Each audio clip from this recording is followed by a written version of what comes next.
Warahmatullahi wabarakatuh. Bagaimana kabarnya kalian semua? Semoga selalu senantiasa diberi kesehatan oleh Allah Subhanahu wa taala. Amin. Pada pembelajaran kali ini saya Firman Hidayat dengan NIM 9321204119 akan menjelaskan mengenai melaksanakan pengurusan jenazah kelas 11 semester ganjil. Langsung saja menuju langkah-langkah saat ada orang yang meninggal dunia. Yang pertama, semua manusia akan meninggal dunia. Setelah meninggal, kemudian memandikan. Langkah selanjutnya mengafani, langkah selanjutnya mensolati, dan yang terakhir adalah mengkuburkan. Nama, umur, dan kematian. Allah Subhanahu wa taala berfirman dalam Quran surat Al-Jumu'ah ayat 8, yaitu A'udzu billahi minasyaitonir rajim. Bismillahirrahmanirrahim.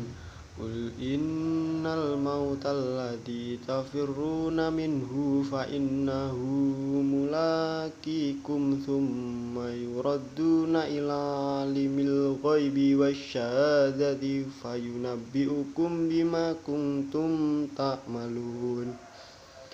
Artinya, katakanlah, sesungguhnya kematian yang kamu lari daripadanya, ia pasti menemui kamu. Kemudian kamu akan dikembalikan kepada Allah yang mengetahui yang gaib dan yang nyata.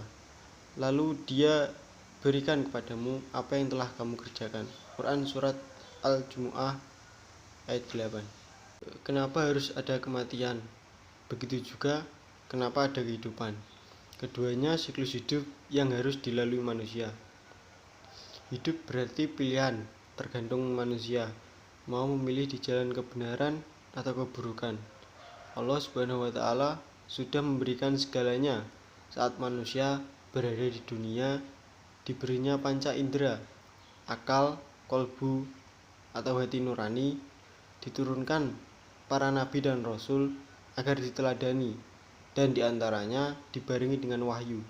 Apalagi adanya hidup dan mati itu sebagai ujian bagi manusia. Menjelang kematian, setiap manusia mengalami sakaratul maut. Ada beberapa hal yang perlu dilakukan saat kondisi kritis ini, baik kita sebagai keluarga, karib kerabat, atau maupun orang terdekat. Antara lain dengan mentalkin atau menuntun bacaan tauhid di telinga seseorang dengan suara jelas dan tegas. Tetapi jika sudah dalam keadaan sangat kritis, cukup dibimbing hanya dengan lafal Allah saja. Sementara itu ada beberapa langkah atau tindakan yang harus dilaksanakan saat kematian itu sudah terjadi, yaitu sebagai berikut. Yang pertama, segera mengatupkan atau memejamkan matanya, karena saat ruh sudah dicabut, mata jenazah mengikuti arahnya. Yang kedua, melenturkan persendiannya agar tidak menjadi kaku dan keras. Yang ketiga, menanggalkan pakaian dan perhiasannya dan diganti dengan pakaian yang menutupi dan melindungi seluruh tubuhnya. Yang keempat, membetulkan letak anggota tubuhnya serta membujurkannya ke arah kiblat. Yang kelima, menyegerakan seluruh proses pengurusan jenazah. Yang terakhir, membayarkan utang-utangnya. Kedua, pengurusan jenazah. Pengurusan jenazah adalah pengurusan jenazah seorang muslim atau muslimah. Sebagian muslim harus melibatkan diri untuk mengurusnya.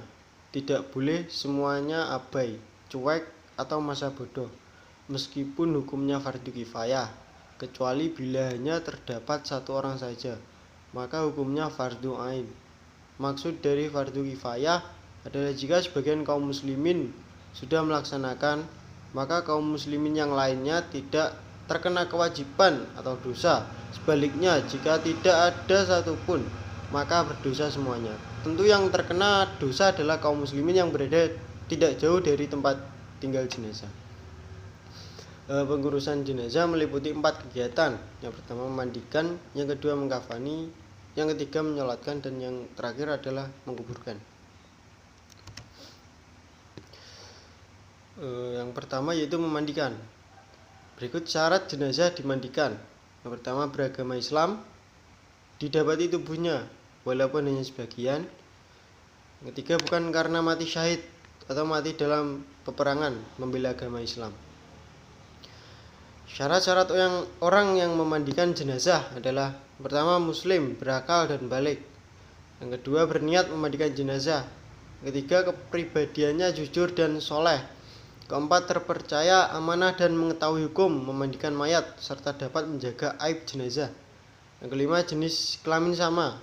Jenazah laki-laki dimandikan oleh laki-laki, sedang jenazah perempuan dimandikan oleh perempuan, kecuali suami, istri, atau mahramnya. Hal-hal yang perlu dipersiapkan dalam memandikan jenazah antara lain tempat mandi, air bersih, sidra atau bidara, sabun mandi, sarung tangan, sedikit kapas, dan air kapur barus. Tata cara memandikan jenazah. Langkah pertama, jenazah dibaringkan di balai atau tempat lain yang memiliki standar.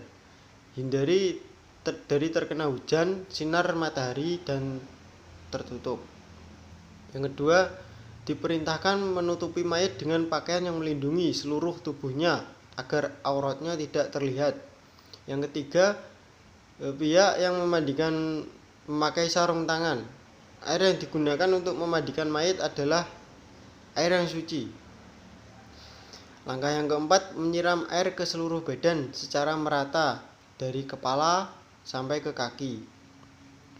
Yang kelima, membersihkan giginya, lubang hidung, lubang telinga, celah ketiaknya, celah jari tangannya dan kaki serta rambutnya. Membersihkan kotoran dan najis yang melekat pada anggota badan jenazah, khususnya di bagian perut. Yang selanjutnya, mewudukan jenazah.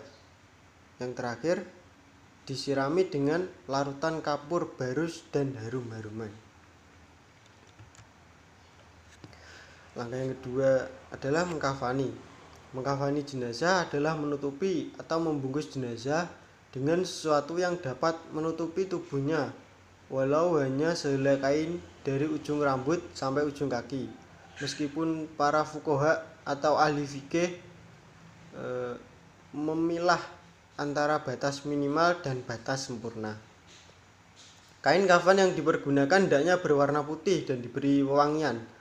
Bila mengkafani lebih dari ketentuan batas, maka hukumnya makruh sebab dianggap berlebihan. Batas minimal mengkafani jenazah, baik laki-laki maupun perempuan, adalah selembar kain yang dapat menutupi seluruh tubuh jenazah. Sedangkan batas sempurna bagi jenazah laki-laki adalah 3 lapis kain kafan. Sementara untuk jenazah perempuan adalah 5 lapis, yang terdiri 2 lapis kain kafan ditambah kerudung, baju kerudung, dan kain. Berikut hal-hal yang disunahkan dalam mengkafani jenazah. Pertama, kain kafan yang digunakan hendaknya kain kafan yang bagus, bersih, dan menutupi seluruh tubuh jenazah. Yang kedua, kain kafan hendaknya berwarna putih. Yang ketiga, jumlah kain kafan untuk jenazah laki-laki hendaknya 3 lapis, sedangkan bagi jenazah perempuan 5 lapis. Berikut beberapa hal yang perlu diperhatikan dalam mengkafani jenazah. Pertama, kain kafan diperoleh dengan cara halal, yakni dari harta peninggalan jenazah, ahli waris, atau diambil dari baitul mal jika tersedia, atau dibebankan kepada orang Islam yang mampu. Kedua, kain kafan hendaknya bersih, berwarna putih, dan sederhana, atau tidak terlalu mahal dan tidak terlalu murah. Berikut tata cara mengkafani jenazah laki-laki. A. Dibentangkan kain kafan selai demi selai. Yang paling bawah lebih lebar dan luas, serta setiap lapisan diberi kapur barus. Kedua, angkatlah jenazah dalam keadaan tertutup dengan kain dan letakkan di atas kain kafan memanjang lalu ditaburi wangi-wangian. Yang ketiga, tutuplah lubang-lubang seperti hidung, telinga, mulut, hubul, dan dubur yang mungkin masih mengeluarkan kotoran dengan kapas. Yang keempat, selimutkan kain kafan sebelah kanan yang paling atas kemudian ujung lembar sebelah kiri. Selanjutnya, lakukan seperti tersebut selembar demi lembar dengan cara yang lembut. Kelima, ikatkan dengan tali yang sudah disiapkan sebelumnya di bawah kain kafan. 3 atau 5 ikatan. Yang terakhir, jika kain kafan tidak mencukupi untuk menutup seluruh badan jenazah, tutuplah bagian kepalanya dan bagian kakinya boleh terbuka. Namun tutup dengan daun kayu, rumput atau kertas jika tidak ada kain kafan.